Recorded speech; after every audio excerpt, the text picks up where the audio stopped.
Okay, so clients have asked that we look at whistle training one of their dogs, which is quite an excellent resource or an excellent tool to have in your arsenal. The purpose behind the whistle training is that it breaks through the noise that you find normally in a field and hopefully will help the dog to identify or hear the whistle and then do what it's expected to do, which is a recall back to the individual. So in order for this to work effectively, you've got to start at an earlier stage as possible, but it doesn't really matter about the age of the dog, but you've got to start right. And what I mean by right is you need to have the correct equipment and also make sure that we're setting the dog up for success. It's very easy to get complicated, to complicate these things and to get it wrong. And we don't want that to happen because we don't want to set the dog up for failure.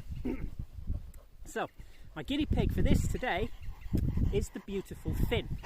Okay, now the Finn, when we're out walking, gets normal treats, but for this to work effectively we need to change the treats. We need to change the treats up to something that he doesn't normally get, so he's got more of an incentive to return back to us. What we start with is called conditioning as well. What conditioning means, we're not going to sit here, blow the whistle and expect the dog to come back, okay? Especially not with Finn. He's a very busy fellow, he likes to have a sniff.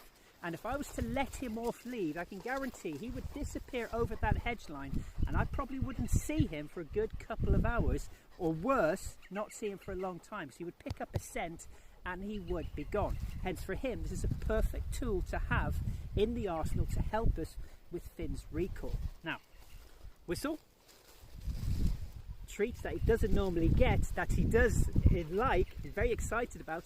Onto the treat side of life, obviously bearing in mind the type of treats that you're going to have and the type of dog that you're going to be using with.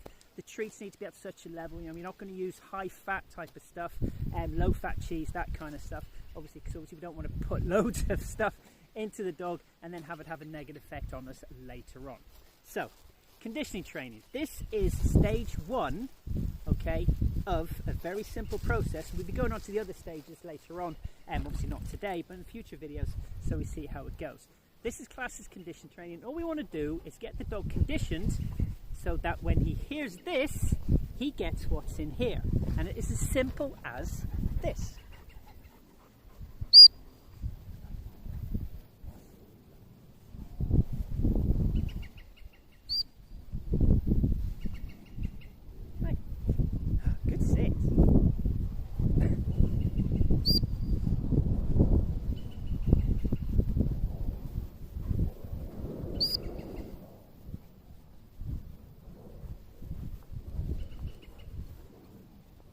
You can see we've just heard some noise over there. I don't know if it's picked it up, but you can hear actually the birds in the distance. And just look at his reaction. He knows they're over there and he would love to go, okay?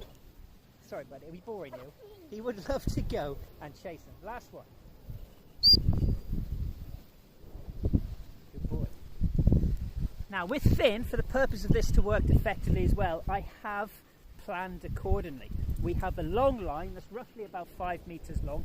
Beneficial would be to actually get something better or longer, okay, to actually allow him to more maneuver to come back. We'll look at that later. And I've also got an earth anchor just in the back there, so if Finn was to take off, okay, and shoot off somewhere, I haven't set him up for failure. I've set him up by success, ensuring that A, he can't get too far away from me, and then B, I can go and recover him, and at the same time give a tweet to the whistle and give him a treat to know that he has done well. And you have done well, okay?